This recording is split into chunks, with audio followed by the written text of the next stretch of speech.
काश्याम ही काशते काशी सर्व प्रकाशिका।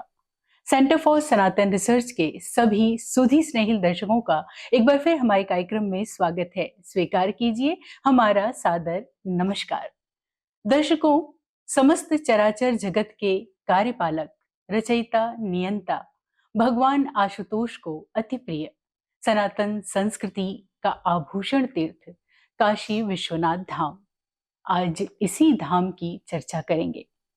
और इस धाम के जो आजकल मुख्य कार्यपालक हैं, जिनकी नवीन दृष्टि, सृजनशीलता और कर्तव्य निष्ठा से ये धाम उत्तरोत्तर समृद्ध हो रहा है। बात कर रहे हैं आदरणीय श्री विश्वभूषण मिश्रा जी की। तो चलिए, आज उनका साक्षात दर्शन हमें प्राप्त है, करते हैं उनका साक्षात्कार और अपनी जिज्ञासाओं को तृप्त करने का भी प्रयास करते हैं। तो बहुत बहुत स्वागत है हमारे कार्यक्रम में आपका। हर हर महादेव, बहुत बहुत धन्यवाद। और जब प्रथम सूचना आपको मिली, क्योंकि विभिन्न पदों पर आप बतौर पीसीएस अधिकारी होने के नाते कार्य कर चुके हैं, अपनी जिम्मेदारी बखूबी निभा चुके हैं, तो जब यहाँ के मुख्य कार्यपालक का पद आपको प्राप्त हुआ तो सबसे पहले क्या ख्याल मन में आया? स्वाभाविक रूप से बहुत ही हर्ष का एक कारण था मेरे लिए जी। और प्रारंभ से ही अपने भी जो हमारा किशोरावस्था रही या छात्र जीवन रहा, विद्यार्थी जीवन रहा, जी। उस समय से विश्वनाथ जी में मेरी आस्था रही है। मैं स्वयं भी दर्शन करने दूर दराज से आया करता था। उसमें सामान्य व्यक्ति के रूप में या बिना किसी जान पहचान के आते थे। लाइन में हम लोग लगते थे, सकरी गलियां होती थी, उनके बीच से होकर जाना, दर्शन करना। तो जो हमारे सहपाठी रहे उनके साथ भी कभी आना हुआ। जी। और उसके बाद अब यहाँ इस रूप में आना कि यहाँ का पूरा प्रबंधन देखना है, तो ये बिल्कुल होता है ना, जैसे आप किसी विद्यालय से पढ़े हों और बाद में उसी विद्यालय में आपको पोस्टिंग मिल जाए, आप प्रोफेसर बन जाइए। तो मतलब वो उस तरह की भावना मेरे लिए रही कि बहुत ही अच्छा लगा कि बाबा की सेवा करने का और निरंतर सेवा करने का श्री काशी विश्वनाथ महादेव जी का मुझे अवसर मिलेगा। ये हर्ष का कारण था मेरे लिए। क्या बात है। तो जैसा आपने बताया कि बचपन में भी आप आए और यहाँ की सकरी गलियों से दर्शन कभी किया, तो जब उसी ख्याल के साथ आप बनारस आए और काशी विश्वनाथ धाम को आपने देखा, तो ये जो परिवर्तन था ये कैसा लगा? परिवर्तन निश्चित रूप से सुखकर है। श्री काशी विश्वनाथ जी का जो भाव, जो इस समय दिव्य और भव्य स्वरूप स्थापित हुआ है, उससे यहाँ आने वाले प्रत्येक व्यक्ति के मन में हर्ष होता है। जो भी महादेव का वास्तविक भक्त है, वह देखता है कि मंदिर की अवधारणा है क्या। मंदिर मूलतः, जैसे हम सभी जानते हैं, मंदिर का संस्कृत में जो अर्थ है वह घर होता है। यही कारण है कि तुलसीदास जी जब रामचरितमानस में लिखते हैं तो वहां विभीषण के मंदिर की चर्चा हुई।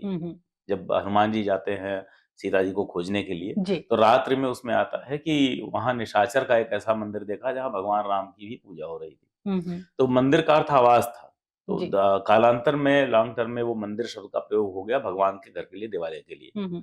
तो यदि हम अपना घर चाहते हैं कि खुला हो, भव्य हो, दिव्य हो, तो भगवान का भी घर खुला, भव्य और दिव्य होना चाहिए। प्रत्येक भक्त चाहेगा कि उसके भगवान का घर बहुत दिव्य स्वरूप में हो, खुला हो, बहुत बड़े स्थल में बना हो और उसकी भव्यता जो है आकर्षित करने वाली हो। तो निश्चित रूप से यह भव्यता आकर्षित करने वाली है और नए जो स्वरूप में हमारा धाम आया है वह प्रत्येक भक्त के मन को अच्छा लगेगा। मुझे भी अच्छा लगा निश्चित तौर पे। और इतनी बड़ी जिम्मेदारी है, क्योंकि एक ऐसा तीर्थ है ये जहाँ देश ही नहीं बल्कि दुनिया की नजर रहती है। तो कैसे संभव हो पाता है ये संतुलन, शासन, प्रशासन, अनुशासन और श्रद्धा, भक्ति, भावुकता का? तो सदैव से चला रहा है। मैं तो मानता हूँ कि मुझसे पहले भी यहाँ चल ही रहा था धाम, मेरे बाद भी चलेगा। लोग आते रहेंगे, जाते रहेंगे। हम लोगों का कार्य होता है किसी कार्य को करते समय अपनी भावना को उसमें सम्मिलित कर देना। तो श्री काशी विश्वनाथ धाम में आने के बाद जो मैं समझता हूँ भक्त के स्वरूप में, अपनी भावना को भी उसमें सम्मिलित करता हूँ। कुछ चीजें हैं जिनका बड़ा महत्व होता है। शिव पुराण में लिखा हुआ है कि जब देवालय की प्रबंधन अगर आपको करना है तो देवालय के प्रबंधन में किन बातों का विशेष ध्यान रखना है। उसमें प्रारंभ में दिया हुआ है शिव पुराण में, जहाँ कहा गया किस किस तरह के पाप का निवारण करता है। तो उसमें पाप का जिक्र आता है कि जो देवालय का धन जो खाता है, जो दक्षिणा खाता है, तो इन चीजों से खुद को दूर रखना है। कि कभी भी जो वहाँ आचार्य हैं जिनको दक्षिणा प्राप्त होती है उनका सम्मान बनाए रखना है और उनको भी उस दक्षिणा से पोषित होने देना है। जो हमारे धाम में जो चढ़ावा आता है वो पूरी ईमानदारी से उसका संवहन हो, कहीं से उसका डाइवर्जन ना होने पाए। क्योंकि प्रबंधक होने के नाते यह हम लोगों को अवश्य देखना है कि जो भगवान के लिए अर्पित हुआ है वह भगवान के कार्य में उसका प्रयोग हो, किसी के व्यक्तिगत कार्य में प्रयोग ना होने पाए। और भगवान के कार्य में प्रयोग होने का मतलब होता है वह कहीं खजाने में बंद होकर पड़ा भी ना रहे। तो अभी जो नवाचार किए जा रहे हैं, मुझे सौभाग्य इस बात का प्राप्त हुआ है कि ये चीजें हैं कि माध्यम आप बनते हैं एग्जीक्यूशन का, जी। लेकिन निर्णय सदैव जो है एक सामूहिक होता है। आपके ऊपर भी लोग बैठे हुए हैं, नीति हम्म, नियंता होते हैं जो निर्णय लेते हैं। जी। मंडलायुक्त महोदय वाराणसी में है, जो हमारे ट्रस्ट की जो कार्यपालक समिति है उसके चेयरमैन होते हैं। हम्म, वो ही बहुत ही अच्छे भाव वाले व्यक्ति हैं। जी। उनके मार्गदर्शन में, नेतृत्व में शासन सत्ता का भी सहयोग यहाँ मिलता है। जो भी लोग ऊपर से नीति नियंता है उनका भी एक अच्छा इंटरफेरेंस है। इसका परिणाम यह हुआ, आपने देखा होगा पिछले 6-7 माह में जी। बहुत से नवाचार हुए। हम्म, वाराणसी में संस्कृत विद्यालयों में पढ़ने वाले जो विद्यार्थी हैं, हम्म, प्रायः संस्कृत विद्यालय शासन की योजनाओं से अछूते हैं। उनका रेगुलेशन, उनके नॉर्म्स उतने स्ट्रिक्टली फॉलो नहीं हो पाते। जी। उनका कुछ एक ट्रेडिशनल चला आ रहा है, तो जो पारंपरिक ढांचा है, वो वर्तमान में ब्यूरोक्रेसी के टर्म्स में नहीं आ पाता। हम्म, तो उसका समर्थन करने का या उनको पोषित करने का कार्य करने की ज़िम्मेवारी श्री काशी विश्वनाथ मंदिर न्यास ने उठाई है। बहुत 8 सुंदर। फरवरी को इस बारे में बैठक हुई थी, जी। उसमें निर्णय किया गया। हम्म, तत्पश्चात वाराणसी के सभी जो संस्कृत विद्यालय हैं, हम्म, वहाँ पर विद्यार्थियों को, शिक्षकों को, शिक्षणेतर स्टाफ को और यहाँ जी। तक कि अगर वहाँ कोई एडहॉक पर वहाँ मान लीजिए शौचालय की भी सफाई करता है, हम्म, यह मानकर कि संस्कृत शिक्षा में इसका भी योगदान है, हम्म, सभी को 2-2 जोड़ी वस्त्र श्री काशी विश्वनाथ मंदिर न्यास के द्वारा प्रदान किए गए हैं, जी। किए जा रहे हैं। हम्म, सभी विद्यार्थियों को और शिक्षकों को उनके उपयोग की जो पाठ्य पुस्तकें हैं, जो संदर्भ पुस्तकें हैं, हम्म, जो रेफरेंस बुक्स हैं, उनको सम्मिलित करते हुए उनका पूरा सेट इस वर्ष प्रदान किया गया है। जी। और एक महत्वाकांक्षी योजना पर हम लोग तैयारी कर रहे हैं।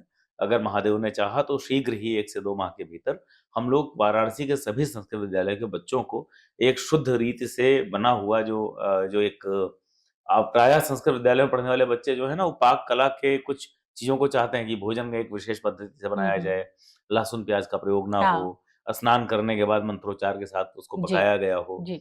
तो इन सारी चीज़ों का पालन करते हुए मंदिर की पाकशाला में भोजन बनवाकर इन सभी विद्यार्थियों को दोपहर का भोजन जो है, हम्म, वह मंदिर के द्वारा प्रदान किया जाएगा, जी। मंदिर न्यास द्वारा प्रदान किया जाएगा। बहुत इस सुंदर। योजना पर हम लोग तैयारी कर रहे हैं। जी।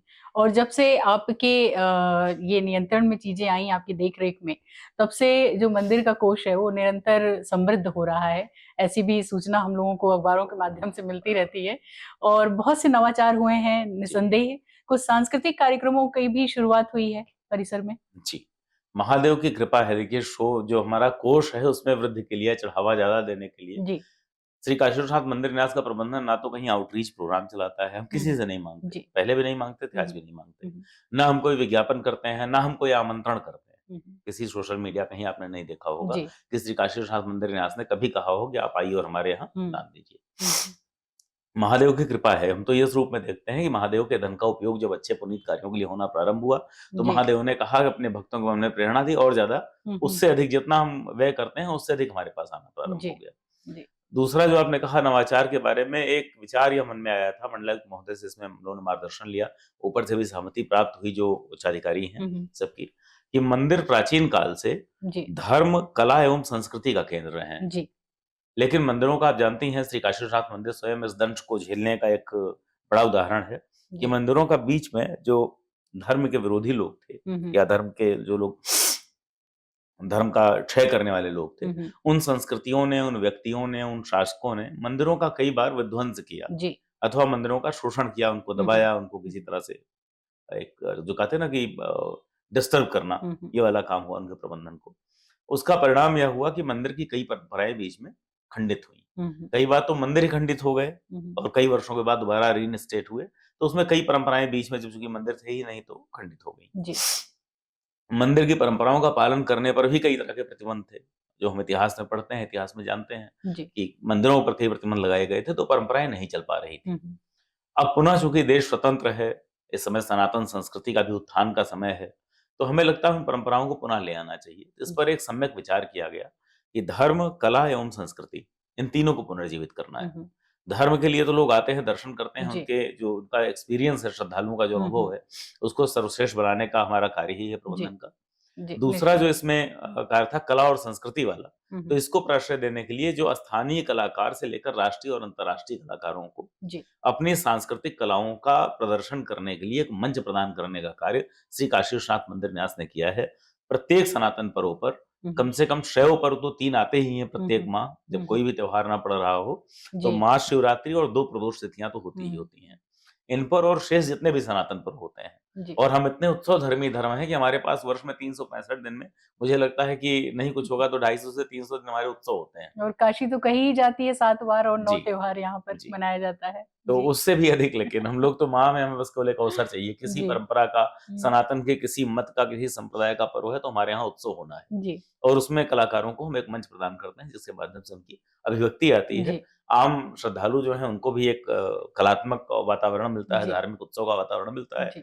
और कलाकारों को भी अपनी कलाओं का प्रदर्शन करने के लिए एक मंच वहाँ प्रदान किया जा हुँ, रहा है। हुँ, बिल्कुल। तो अभी सावन का महीना चल रहा है, अब तो लगभग समाप्ति की ओर है। जी। तो सावन माह जो शिव को अति प्रिय माना जाता है और अपने यहाँ जो है मिर्ज़ापुरी कजरी, बनारसी कजरी का भी है। तो कुछ क्या ऐसा भी आयोजन रखा गया या ऐसी कोई अभी अभिलाषा है?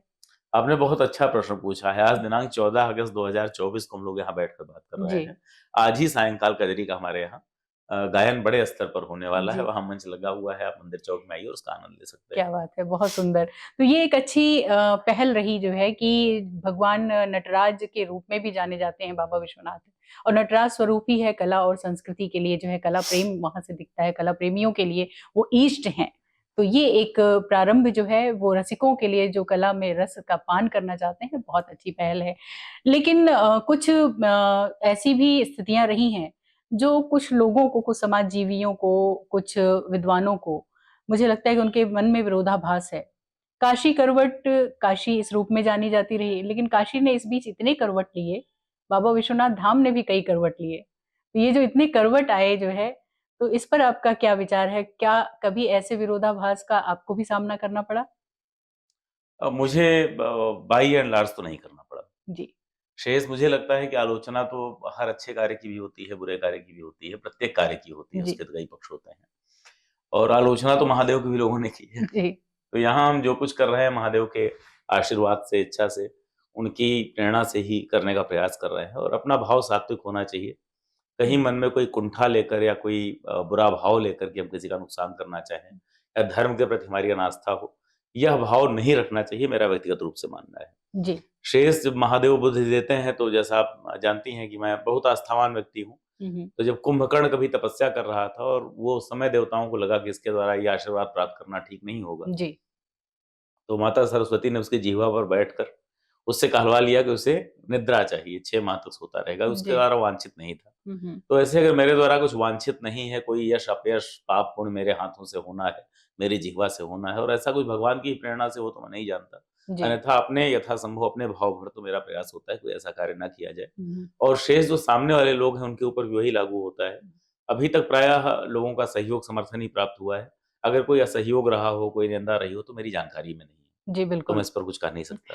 जी, और जी। बनारस की जो मूल संस्कृति रही है, जो स्वभाव रहा है, जो रूप, रंग, आकार रहा है उसका, उसमें निश्चित रूप से दिव्यता, भव्यता, नव्यता तो आई है, लेकिन उस स्वभाव में कहीं न कहीं परिवर्तन भी आया, उद्यमिता भी आई है, व्यापारिकता भी आई है, उपभोगवाद भी आया है। ऐज़ एक अधिकारी होने के नाते, चूँकि आप लोग दशा और दिशा भी कहीं न कहीं तय करते हैं, तो क्या आपका इस पे मानना है, क्या विचार है? देखिए, मैं जहाँ तक जानता हूँ सनातन धर्म में 4 पुरुषार्थों की चर्चा की गई जी। है। अर्थ, धर्म, काम, मोक्ष। हुँ, हुँ। मोक्ष अंतिम आता है। मोक्ष से पहले काम आता है जिससे सृष्टि पूरी चलती है और जो काम का अर्थ वहाँ कार्य भी है। जी। जो हम अपने काम करते हैं यानी हुँ, हुँ। कामना के साथ किया गया प्रत्येक कार्य जो है वो काम की श्रेणी में आता है। हुँ, हुँ। तो वह धन की इच्छा से भी जो कामना की जाती है, हुँ। अपने परिवार को पालने के लिए जो कामना की जाती है, शेष जो आपकी मानवीय इंद्रियाँ होती हैं उनके सुख की कामना की जाती जी। है। उसे प्राप्त कर लेने के बाद ही मोक्ष प्राप्त होता है। हुँ, हुँ। तो काशी मोक्षदायिनी है, तो मोक्ष की धरा पर काम तो रहेगा ही रहेगा। जी। और काम से पहले धर्म होता है, हुँ, यानी हुँ। काम भी धर्मपूर्वक करना है। हुँ, हुँ। धर्मपूर्वक काम ना करने पर व्यक्ति राक्षस हो जाएगा। जी। जहाँ मंदिर आएगा और मंदिर के कारण अगर कोई उद्यमिता जनरेट होगी, किसी प्रकार का कोई रोज़गार आएगा, किसी प्रकार लोगों की आय बढ़ती है, हुँ, तो हुँ। मंदिर से जुड़ी हुई आय बढ़ेगी। अब जैसे देखिए, काशी में गोवा से अधिक पर्यटक आए, हुँ, हुँ। यह एक पक्ष है। हुँ, हुँ। दूसरा पक्ष यह है कि गोवा में पर्यटक जाते हैं, तो वहाँ पर्यटन का स्वरूप क्या होता है? जी। वहाँ की स्थानीय संस्कृति पर इस पर्यटन की दृष्टि से जाने वाला व्यक्ति लेज़र की दृष्टि से जाता है, मौज-मस्ती करने जाता हुँ, है, हुँ। घूमने जाता है। वहाँ का वहाँ के समाज पर, वहाँ के वातावरण पर क्या प्रभाव पड़ता है? व्यक्ति वहाँ जाकर कौन से कार्य करता है? जी। धार्मिक पर्यटन के लिए एक शहर में आया हुआ व्यक्ति प्रायः धर्म भीरू होता है, धर्मनिष्ठ होता है, हुँ, हुँ। तो वहाँ के वातावरण में और पॉज़िटिव एनर्जी वो ऐड करता है। हुँ, हुँ। पर्यटन भी हो रहा है, व्यवसाय भी हो रहा है, कामनाओं की पूर्ति भी हो रही है, परंतु धर्म के द्वारा हो रही है। जी। और धर्म से भी पहले अर्थ आता है। तो अर्थ से ही सारे पुरुषार्थ प्रारंभ होते हैं। तो अर्थ को पूरी तरह खारिज करना अथवा की निंदा करना, या अगर किसी गतिविधि से आर्थिक कोई गतिविधि उत्पन्न हो रही है तो उसकी आलोचना करना, मुझे लगता है कि यह तो दृष्टि का अभाव है। जी। यह मेरा व्यक्तिगत मत है। अगर कोई व्यक्ति इससे अलग मत रखते हो, भिन्न मत रखते हो, मेरा बिल्कुल कदापि मेरा आशय उनकी भावनाओं को कहीं से ठेस पहुंचाने का नहीं है। लेकिन यह निश्चित रूप से जान लीजिए, धर्म कभी भी निर्धनता में प्रश्रय नहीं पाता। निर्धनता के कारण केवल आपके धर्म के ही लोगों का धर्मांतरण अवश्य हुआ है। जी। निर्धनता से केवल कष्ट उत्पन्न होते हैं। और हमारा धर्म कहीं से भी अर्थ का अभाव या अर्थ को खारिज करने का, अर्थ को जो है अर्थ की निंदा करने का कार्य, यह धर्म तो कम से कम नहीं करता था। जी। हमारे धर्म में हम रुद्राभिषेक भी करवाते हैं, उससे पहले संकल्प होता है, और संकल्प में अप्राप्त धन प्राप्त्यर्थम, प्राप्त धन रक्षार्थम, ये हमारा संकल्प होता है। तो यहाँ तो धन की रक्षा की बात पहले की जाती है, और धन से ही धर्म सधेगा, यह भी हमारा धर्म कहता है। तो कौन लोग हैं या कौन सा विचार है जो कहता है कि ये व्यवसायीकरण हो रहा है, आर्थिकरण? ठीक है, धर्म के साथ व्यवसाय शुरू से, प्रारंभ से सन्निध रहा है, हम लोग जानते हैं। जी। यही कारण है कि जो हमारे धर्म की राजधानियां रही हैं, धर्म के प्रमुख केंद्र हैं, वह अर्थ के भी प्रमुख केंद्र सनातन परंपरा में रहे। जी। सनातन परंपरा खंडित हुई है, तभी धर्म से अर्थ का विलगाव प्रारंभ हुआ है। कुछ लोगों ने इस तरह के मत ले आए हैं, लेकिन शास्त्र सम्मत कहीं से हो, कम से कम मेरी जानकारी में नहीं है। जी। शेष शास्त्रों के बारे में अधिक बोलने का अधिकार हमारे जो गुरुजन हैं और शास्त्रज्ञ हैं, उनका होगा। तो चूंकि आपने इस पर मुझे पूछा था, इस नाते मैं केवल उत्तर दे रहा हूँ। मैं इस पर कहीं विशेषज्ञता का कोई दावा नहीं करता, लेकिन जितना मेरा अध्ययन है धर्म का और जितना मैं पढ़ पाया हूँ, मेरे विचार से कहीं इसमें कोई विरोधाभास नहीं है। जी बिल्कुल। और अब बात करते हैं उन सवालों की, जो उन जिज्ञासाओं की, कि जो व्यवस्थाओं को लेकर के हैं। जो काशीवासी हैं, कहीं ना कहीं उनके मन में एक क्षोभ भी है कि बहुत दिव्य भव्य हो गया है काशी विश्वनाथ धाम, लेकिन बाहर से लोगों के आने की वजह से कहीं ना कहीं हम उपेक्षित है। वो उपासक जो नित्य धाम में दर्शन करने जाया करते थे, कभी गलियों से होकर के बाबा को स्पर्श कर पाते थे, वो उससे कहीं ना कहीं वंचित हैं। इसको लेकर के क्या कुछ विचार हैं आपके? देखिए, मेरे दो विचार हो सकते हैं, प्रशासक के रूप में, एक व्यक्तिगत और बाबा के भक्त के रूप में। जी। मैं भी काशी का वासी तो नहीं हूँ। जी। मैं भी बाहर से दर्शन करने आता था, पहले भी आता था। मेरी भावना, मेरी आस्था कहीं से भगवान के प्रति कम हो, ऐसा भी नहीं है। जो कहने के लिए जो काशीवासी होने का दावा कर सकते हैं, नियमित दर्शनार्थी होने का दावा कर सकते हैं, तो उनसे मेरी भावना में कहीं कमी हो, कम से कम मुझे नहीं लगता, मैं नहीं मानता इस बात को। जी। और जो महादेव के भक्त होंगे उन सभी को लगता होगा, वो चाहे दक्षिण से आ रहे हों, चाहे उत्तर से आ रहे हों, पूरब से आ रहे हों, पश्चिम से आ रहे हों, प्रत्येक भक्त की भावना का स्तर तो वही होता है। दूसरा, जहां तक काशी वासियों के लिए आप जानती हैं विशेष व्यवस्था दी भी गई है। जी। नियमित दर्शनार्थी जो कथित रूप से हैं, रोज आने वाले, उनके लिए एक हम लोगों ने विशेष प्रवेश द्वार दिया है। और विश्वास मानिएगा कि जब से श्री काशी विश्वनाथ धाम ने इस प्रक्रिया को प्रारंभ किया है, जी, 1 घंटे का डेडिकेटेड टाइम दिया गया। आलोचना करने वालों ने इस पर भी किया कि 1 ही घंटे का समय क्यों मिलेगा, लेकिन काशीवासी जो आते हैं 15 मिनट से ऊपर नहीं लगता, उन सबका दर्शन हो जाता है। इतनी कम संख्या है आने वालों की। जी। और ये समय कब का है? प्रातः काल 4 से 5 बजे का, सायंकाल 4 से 5 बजे का। जी। संख्या ही इतनी नहीं है कि 1 घंटे भी लोग आ सकें। तो इससे भी आप ये बिल्कुल मान सकती हैं। और उनका प्रवेश मार्ग क्या है? किस प्रवेश द्वार से वो जा सकते हैं? गेट नंबर 4B है नंदू फारिया के पास जी। से। उस मार्ग तो से जो वो जा सकते वाद विवाद वितंडा वाली बात है, वो हैं। पूरी तरह से निराधार है। हम्म। वो क्यों किया गया मुझे नहीं मालूम, जी। लेकिन जब ये दिया गया, व्यवस्था जब दी गई, तो उस व्यवस्था से लोग आ रहे हैं और आराम से दर्शन हो रहा है। पहले भी आराम से ही हो रहा था। और जो हंगामा करने वाले कथित लोग हैं, वो मुझे एक भी दिन नहीं दिखाई दिए दर्शन करते हुए। और जितनी बड़ी संख्या का उनका दावा था, अगर उतनी बड़ी संख्या में लोग आते तो एक गेट भी कम पड़ जाता। नहीं आते लोग। तो जिनकी आस्था है वो आते हैं और दर्शन करते हैं। जिनकी आस्था नहीं है, वह, चूंकि वाराणसी में एक बहुत बड़ा केंद्र भगवान विश्वनाथ का, इससे बड़ा कुछ है नहीं यहाँ। तो किसी व्यक्ति को राजनीति करनी हो, विवाद खड़ा करना हो, अपने आप को मीडिया में हाईलाइट करना हो, ले जाकर कहीं ज्ञापन देते हुए अपना चेहरा फोटो खिंचवानी हो, तो इन कामों के लिए मंदिर एक बड़ा सॉफ्ट टारगेट होता है। आदमी मंदिर के बारे में बात करे आ जाता है सामने। जी, निश्चित। तो ये जो पूरी काशी वासियों को की स्थिति ठीक नहीं है, उनको दर्शन ठीक से नहीं हो पा रहे हैं, उनको समय लग जा रहा है, पूरे परिवेश के बाद मैं पूरी जिम्मेदारी से कह सकता हूँ कि ये केवल और केवल एक अनायास का किया गया प्रोपेगेंडा था। जी बिल्कुल। आज आपके माध्यम से इस जिज्ञासा को और ये जो शंकाएं मन में थी, आज इसे दूर करने का हमने प्रयास किया अपने चैनल के माध्यम से। और कभी-कभी जब भीड़ बढ़ जाती है और बहुत एक रोचक सा दृश्य भी हो जाता है कि जल चढ़ाने जा रहे हैं बाबा विश्वनाथ को, एक दूसरे पे ही जल चढ़ा देते हैं, जो ऐसी भी व्यवस्थाएं हो जाती हैं कभी-कभी। ऐसी चुनौतियों में आपका किस तरीके से प्रबंधन होता है कि सब कुछ ठीक-ठाक हो जाए, कहीं मारपीट ना हो जाए श्रद्धालुओं के बीच ही? हम लोगों का प्रयास रहता है चीज़ों को शांत करने का। एक बैरिकेड, जैसे अभी सावन आया, सावन में जी। बहुत भीड़ है, तो हमने ज़िगज़ैग लगाए, पूरा हुँ, हुँ। बैरिकेडिंग्स लगाई। इसमें लगाकर एक सिंगल लाइन से लोग चलते रहें, ये हुँ। प्रशासनिक व्यवस्था है। जी। प्रशासनिक बात से मैंने कहा वहाँ 2 भाव होते हैं, हमारे हुँ। प्रशासक का होता है, व्यक्तिगत जी। धर्मनिष्ठ व्यक्ति का भी होता है। जी। तो एक प्रशासक के रूप में तो हम कहीं भी, अगर मान लीजिए वो धार्मिक मेला है तो भी, और हुँ। कहीं अन्यथा भी भीड़ हो रही है, रेलवे स्टेशन हो रहा है, कहीं हवाई जहाज का है, कहीं क्रिकेट मैच हो रहा है, हुँ, हुँ। वहाँ भी ज़िगज़ैग और रेलिंग ये जी। सब लगाया जाता है। जी। दूसरा भाव एक धर्मनिष्ठ व्यक्ति का है कि जो व्यक्ति यहाँ महादेव का दर्शन करने आता है, प्रथम तो यह कि भक्त है तो अपने आप शांत भाव का हुँ, होगा, हुँ। हमें मानकर चलते हैं, हुँ, और हुँ। वास्तविकता भी यही है, महादेव के भक्त प्रायः शांत होते हैं। जी। दूसरा भाव हुआ, अगर वो हुँ, कुछ हुँ। उग्र हो भी गया, उसको लंबे समय तक लाइन में लगना है, हुँ, हुँ। तो हमारा प्रयास होता है अपने कार्मिकों को ये प्रशिक्षित करने का, ये मार्गदर्शन दिए रहने का, जी। कि अगला व्यक्ति 1 घंटे 2 घंटे अगर परेशान होकर आ रहा है, तो आपका दायित्व है आप सौम्य बने रहिए। जी। तो कई बार यह बात भी आई सामने, हमसे कहा हमारे कार्मिकों ने, साहब जब सामने वाला हमसे बहुत बदतमीजी से बात कर रहा है, तो भी हम ऐसे ही बात करेंगे। जी। तो चूँकि मैं अयोध्या का रहने वाला हूँ, तो उनको जवाब हमने अवधी में दिया। अवधी में कहावत है कि कहा गया कि साहब गाय बचा के चलना। हुँ, हुँ। तो दूसरे ने जवाब दिया कि जब गाय सर पे चढ़ेगी तब कहा, नहीं तो क्या सीधे-सीधे जाएगी तब बचाओगे? तो अगर कोई भक्त आता है और उग्र होता है, तो जी। हमारे जो कार्मिक हैं, जी। उनको हम लोग ये सेंसिटाइज़ करने का प्रयास करते हैं हुँ, हुँ। कि आपको फिर भी शांत रहना है। कहीं-कहीं इसकी वायलेशन की घटनाएँ होती हैं, उसको हम लोग फिर मिटिगेट करके शांत करने का प्रयास करते हैं। लेकिन बाय एंड लार्ज अभी तक जो फीडबैक हमारे पास है, जी। जो लोग प्रायः मंदिरों में जाते रहते हैं, दक्षिण भारत, उत्तर भारत सभी जगह के, तो हुँ। प्रायः फीडबैक आता है कि साहब यहाँ का मैनेजमेंट बहुत अच्छा है, जी। और तमाम अलग-अलग स्थानों से लोग आते भी हैं यहाँ हुँ, मैनेजमेंट हुँ। प्रैक्टिसेस देखने के लिए हुँ, हमारी। हुँ। तो इससे लगता है कि श्री काशी विश्वनाथ का प्रबंधन फिलहाल तो भी ठीक चल रहा है, बिल्कुल। और सुधार की संभावना एवं आवश्यकता सदैव रहती है।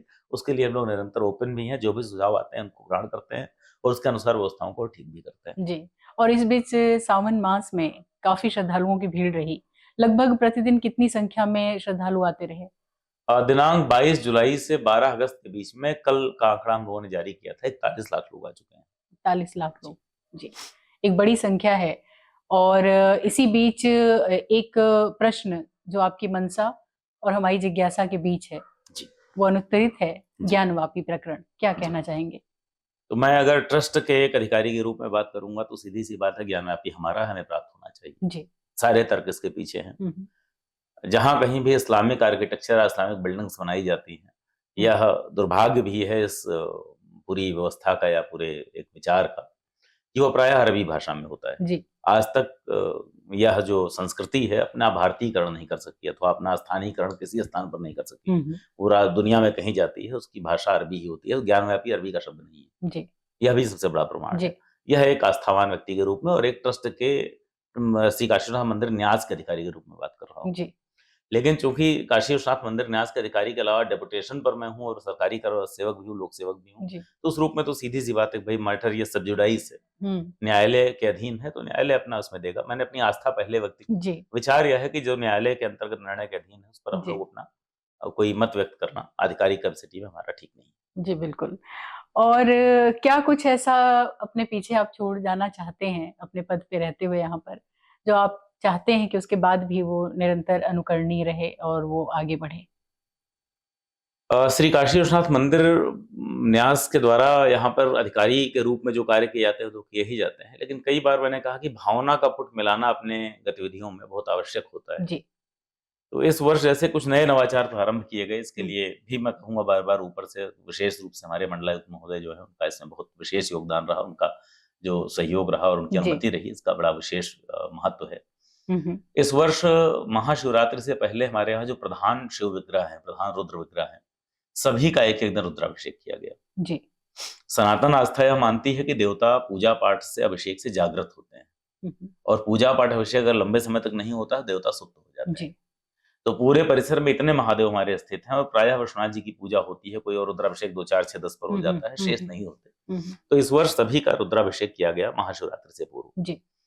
महाशिवरात्रि में जागृत देवताओं ने 1.5 गुने से अधिक अपने श्रद्धालुओं को बुला लिया। जी। 7-8 लाख संख्या होती थी प्रतिवर्ष, और हम्म, 12 लाख लोग रहे। हम्म, रात्रि 12 बजे तो 10 लाख लोग, चूंकि रात का ही पर्व है तो अगले दिन भोग आरती तक की संख्या हाँ, हम लोग देखते हैं, लगभग 12 लाख लोगों ने यहाँ उपस्थित होकर दर्शन किए। जी। 18 लाख लोगों ने लगभग वर्ल्ड वाइड उसको ऑनलाइन भगवान का दर्शन किया, जो हमने प्लेटफॉर्म ओपन किया था।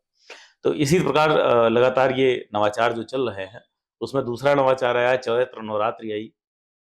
यह मानकर कि श्रीशैलम और काशी विश्वनाथ 2 ही स्थान ऐसे हैं जहां पर शक्ति और शिव की पीठ एक साथ है। जी। ज्योतिर्लिंग पीठ भी है और माता विशालाक्षी की शक्ति पीठ भी हमारे यहाँ है। हम्म, आप सभी जानते हैं, जो भी आपके दर्शक हैं, जब सनातन का एक विशेष चैनल है वो देख रहे हैं तो उनको शिव शक्ति की कथा पता होगी। जी। तो अगर शक्ति पीठ है, वहां पर शिव के धाम से श्रृंगार सामग्री जानी चाहिए, विचार मन में आया। इस पर अनुमति प्राप्त की गई। इसके बाद इस वर्ष यह परंपरा प्रारंभ की गई है कि देवी के पर्वों पर हमारे बाबा विश्वनाथ के धाम से शक्ति पीठ के लिए ज्योतिर्लिंग से पूजित होकर वस्त्र एवं जो उनका 16 श्रृंगार की सामग्री होती है वो प्रेषित की जा रही है। जी। इस वर्ष से एक नई परंपरा यही प्रारंभ की गई, जो आपसे मैंने बताया, सारे सनातन पर्वों पर सांस्कृतिक उत्सव और विशेष पूजा भी। जी। सारे जो पूजा होती है, जो हमारी शास्त्रीय पूजा है, जी। उसको भी हम लोग निश्चित रूप से इस बार करवा रहे हैं। ये परंपरा भी आगे मुझे लगता है कि रहेगी आने के बाद। जी। गंगा सप्तमी का पर्व आया तो हम लोगों ने इसको वाइड मीडिया पब्लिसिटी भी दी थी। गंगा जी का जो घर है देवी स्वरूप में जहाँ विराजती है, वहाँ काशी है। गंगा रहस्य में देवी गंगा ने पांड्य नरेश पुण्य कीर्ति थे, उनको यह कथा पूरी बताई थी कि गंगा जी का जो घर है वह काशी है। सप्तमी वह पर्व होता है गंगा सप्तमी का, जिस दिन ब्रह्मा जी के कमंडल से शिव जी के जटाओं के लिए गंगा जी ने प्रस्थान किया था। तो एक बहुत बढ़िया दिव्य मंडप बनाकर गंगा जी के तट पर, ललिता घाट पर, वहां पर गंगा अभिषेक किया गया। तत्पश्चात सायंकाल में गंगा अर्चनम संध्या की गई। तो मुझे लगता है यह भी एक नया सनातन रिचुअल, या सनातन रिचुअल पहले से था लेकिन इस रूप में, इसको उत्सव के रूप में मनाने की परंपरा यहाँ इस वर्ष से प्रारंभ हुई है, और आगे भी इसको अगर महादेव जब तक अवसर देंगे हम करते रहेंगे, और परंपराएं प्रारंभ होने के बाद बनी रहती हैं। जी बिल्कुल। तीसरा गंगा दशहरा का उत्सव भी इसी प्रकार, इस विचार के साथ कि गंगा जी का घर यहाँ पर है तो उनके उत्सव सबसे भव्य स्वरूप में यही होने चाहिए। उसका भी एक अच्छा आयोजन यहाँ पर किया गया। श्रावण सोमवार में भगवान की पूजा तो होती थी बाबा विश्वनाथ की जी। एंड टू एंड बैरिकेड्स लग जाते थे, तो किसी और महादेव के पास तक व्यक्ति जा नहीं सकता था, और बाबा विश्वनाथ पर लगातार जल चढ़ता रहता था, तो उनकी भी विशिष्ट आराधना नहीं हो पा रही थी। तो इस पर भी अनुमति प्राप्त की गई, और इस पिछले लास्ट टू लास्ट मंडे से, सोमवार से हम लोगों ने यह परंपरा भी प्रारंभ की है कि एकादश शिवलिंग का जी श्री काशी विश्वनाथ मंदिर न्यास जो प्रबंधक है, न्यास स्वयं यजमान बनता है, अपने व्यय पर अपने पुरोहितों से एकादश शिवलिंग पर रुद्राभिषेक करवाता है जी।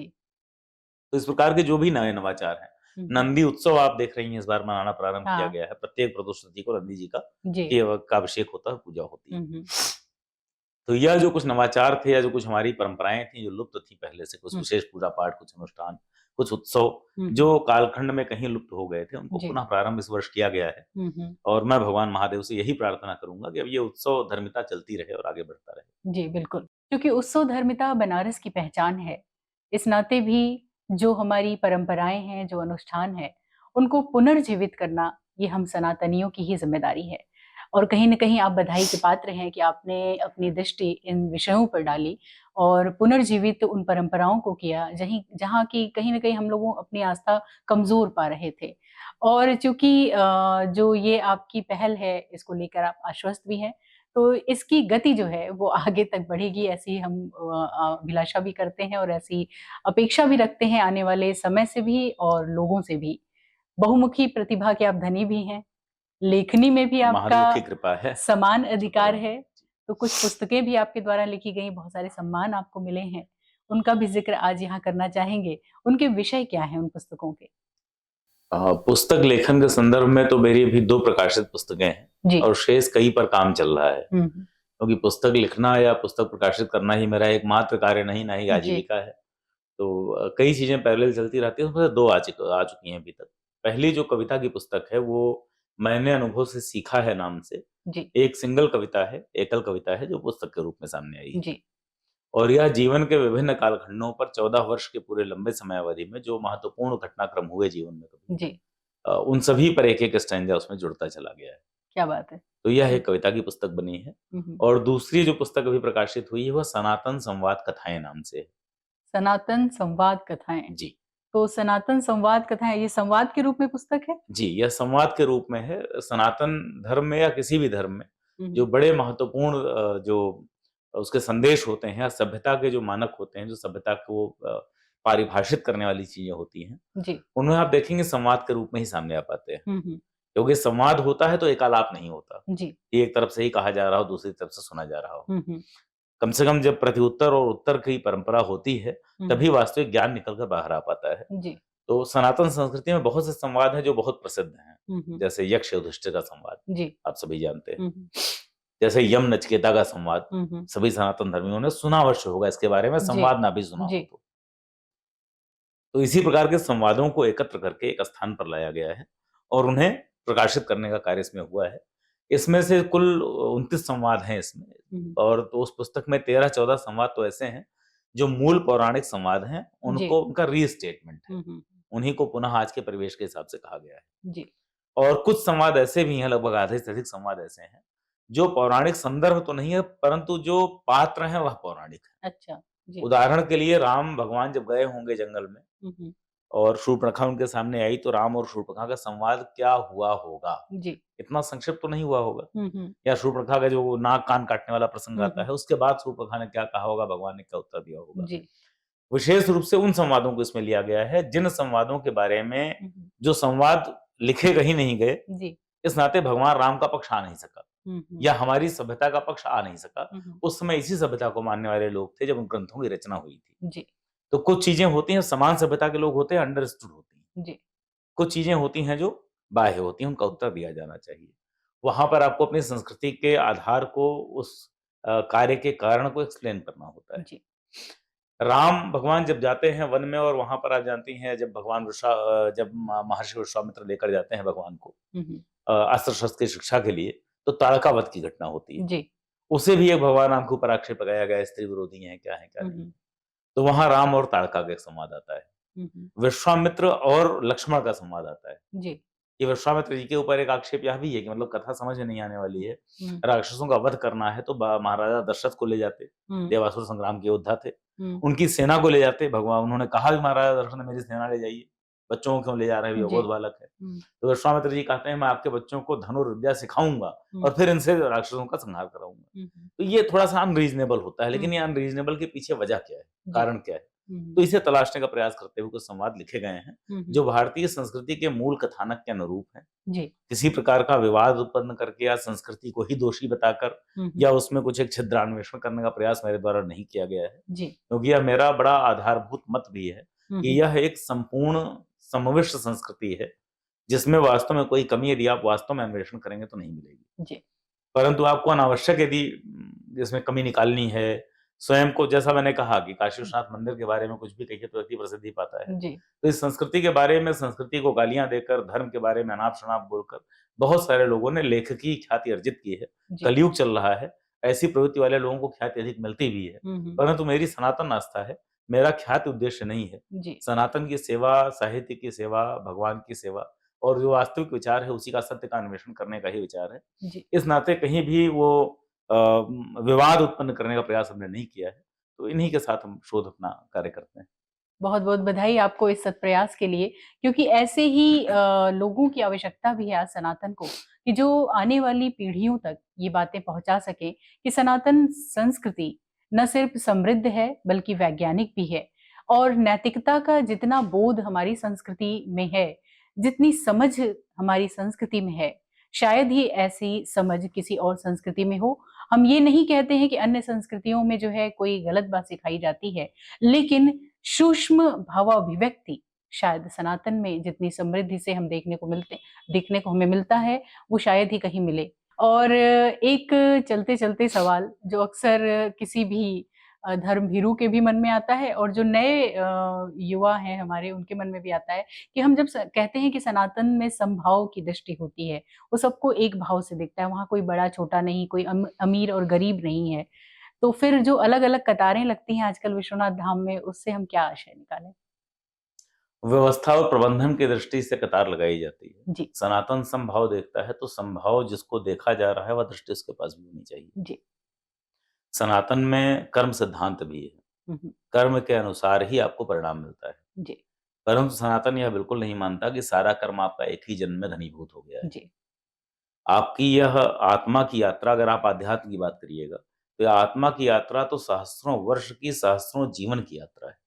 जी। इस जीवन में जो हम कर्म कर रहे हैं, उसके आधार पे अगले जीवन में हमें जन्म मिलता है, हम्म। परिवार मिलता है, नाम मिलता है, रूप मिलता है, गुण मिलता है, जी। यश मिलता है, अपयश मिलता है, हम्म। कोई व्याधि मिलती है, स्वस्थ शरीर मिलता है, धन मिलता है अथवा नहीं मिलता। जी। कई लोगों को आप देखती हैं कि जन्म से ही उनके पास वैभव होता है, बाद में उसे प्रिजर्व रख पाते हैं, संरक्षित रख पाते हैं, खो देते हैं। जी। कुछ लोग जन्म से निर्धन होते हैं, बाद में अर्जित करते हैं। हम्म। तो हमारे जो पूर्व के कर्म होते हैं, प्रारब्ध बनकर संचित होते हैं। जो वर्तमान के कर्म हैं, वह प्रारब्ध बनकर संचित होते हैं और फलित होते हैं। जी। और जो शेष बचा रह जाता है, इसका हम फल नहीं ले पाते, वह प्रारब्ध बनकर फिर आगे आता है। तो हम जिस भी अवस्था में हैं, चाहे वो हमारी आर्थिक अवस्था हो, जी। चाहे वह हमारी राजनीतिक अवस्था हो, जी। चाहे हमारी शारीरिक अवस्था हो, चाहे हमारे स्वास्थ्य की अवस्था हो, वह निश्चित रूप से पूर्व जन्म के कर्मों का संचित फल ही तो है। जी। उसके आधार पर हमें जो स्थान मिल रहा है, हमको सहर्ष उसको स्वीकार करना चाहिए। वर्तमान समय में धर्म का पालन करना चाहिए, भगवान के प्रति आस्था रखते हुए अपना भविष्य ठीक करने का प्रयास करना चाहिए। जी, बिल्कुल। उदाहरण के लिए, आज की तारीख में एक आईएएस ऑफिसर होता है, उसके चलने के लिए सरकार गाड़ी भी देती है, उसको जाने-आने के लिए, अपना कार्य करने के लिए व्यवस्थाएं देती है। व्यवस्थाएँ जी। देती है। आईएएस ऑफिसर से नीचे वाला व्यक्ति होता है, उसको हो सकता है गाड़ी ना मिलती हो। सबसे नीचे एक वहाँ पर ऑफिस का जो हेल्पर होगा, वो भी होगा। इसी तरह से प्रत्येक जगह हायरार्की बनी हुई है, तो वह हायरार्की कर्मों के परिणाम के रूप में मिली हुई है। भारतीय राज्य व्यवस्था में, भारतीय संविधान में लिखा गया है, जी। समानता के अधिकार की बात आर्टिकल 14 करता है, अनुच्छेद 14 करता है। तो उसमें कहा गया प्रधानमंत्री से लेकर चपरासी तक एक भाव में रहेंगे। तो क्या सभी लोग कहेंगे प्रधानमंत्री जी को दी जाने वाली सुविधाएं हमें भी दी जाए? जी। आपके कर्म का परिणाम है, आप समाज में सोपान क्रमिक व्यवस्था में किस स्तर पर हैं, जहां पर हैं उसके अनुसार अपनी व्यवस्था प्रदान कीजिए, प्राप्त कीजिए। इसमें कोई विवाद का कारण नहीं होना चाहिए। व्यवस्थाओं को रेगुलेट करने के लिए कोई व्यवस्था बनाई गई है कि कोई व्यक्ति भक्ति भाव से, सबसे अच्छी बात तो यह है कि अगर धाम में कोई श्रद्धालु आ रहा है, तो उसको अधिक से अधिक समय प्रत्येक भक्त के मन में होता है कि धाम में बिताना चाहिए। बहुत लोग आते हैं जिनके पास धन की कोई कमी नहीं है, लेकिन वो कहते हैं साहब हम लाइन में लगकर ही दर्शन करेंगे, या उनका भाव है। दूसरा व्यक्ति जो उतना समय नहीं देना चाहता, उसके लिए एक व्यवस्था की गई कि अच्छा ठीक है, एक व्यवस्था बना देते हैं कि जल्दी निकल कर जा सके। जल्दी निकल कर जाने का मतलब होता है कि धर्म क्षेत्र से जल्दी निकल कर जाना। तो पुण्य तो उसको कम मिला। सौभाग्यशाली कौन है, जो लाइन में लग रहा है, जो नहीं लग रहा है। जी, बिल्कुल। लेकिन जैसे अगर किन्हीं कारणों से दर्शन भी करना है और जल्दी इसको फ्लाइट पकड़नी है, ट्रेन पकड़नी है, कहीं जाना भी, उसके लिए अलग व्यवस्था हमको देनी ही है। तो व्यवस्था की गई, इसमें कहीं आधार नहीं है कि किसी समाज के किसी पद पर रहने वाला व्यक्ति, या कुछ ये आईटीआर हम चेक करते होंगे, इतना आईटीआर फाइल करने वाला व्यक्ति, जो आदमी आएगा उस व्यवस्था में सभी को हम समान व्यवस्था दे रहे हैं। और श्री काशी विश्वनाथ धाम में अगर टिकट्स की बात करिए या जो शुल्क की बात करिए, तो इतना कम है कि मुझे स्वयं आश्चर्य हुआ यहाँ व्यवस्था में सम्मिलित होने के बाद। यहाँ पर रुद्राभिषेक 450 रुपए में होता है। अपने घर पर आप करके देख लीजिए, इससे अधिक व्यय आ जाएगा। जी, बिल्कुल। इसी प्रकार जो सुगम दर्शन लाइन की व्यवस्था है, वो भी बहुत रिलैक्स्ड है। इन रेयर्स ऑफ रेयर केसेस लोग उसका उपयोग करते हो। हमारे पास दिन भर में, प्रतिदिन हमारे पास 50,000 से 1 लाख व्यक्ति अगर आता है, मतलब 5 लाख तक की संख्या जाती है। बहुत नॉर्मल लाइफ में, मतलब 50,000 तो कहना ठीक नहीं होगा, 2 लाख से कम तो किसी दिन नहीं आते। 2 लाख से 5 लाख के बीच हमारे यहाँ नॉर्मल डेज में संख्या होती है लोगों की। और हमारे यहाँ टिकट बिकते हैं 500, 700, 1000।